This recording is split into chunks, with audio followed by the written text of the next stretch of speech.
أعوذ بالله من الشيطان الرجيم. بسم الله الرحمن الرحيم. ودخل معه السجن فتيان قال أحدهما إني أراني أعصر خمرا وقال الآخر إني أراني أحمل فوق رأسي خبزا تأكل الطير نبئنا بتأويله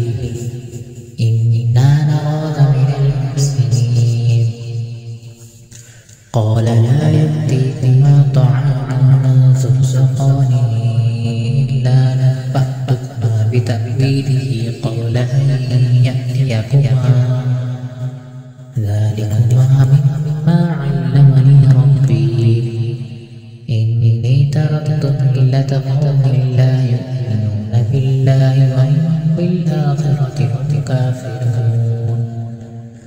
واتبعت ملة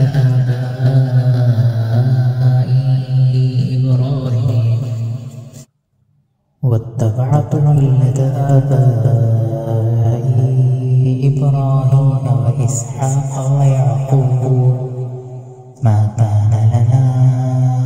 أن نشرك بالله من شيء ذلك بما فضل الله علينا وعلى الناس ولكن أكثر الناس لا يشكرون. يا صاحبي السجن أأرباب متفرقون خير أم الله الواحد القهار ما تعبدون من دونه إلا أسماء سميتموها أنتم وآباؤكم ما أنزل الله بها من سلطان إن الحكم إلا لله أمر أن لا تعبدوا إلا إياه ذلك الدين القيم ولكن أكثر الناس لا يعلمون. يا صاحبي السجن أما أحدهما فيسقي ربه خمرا وأما الآخر فيصلب فتأكل الطير من رأسه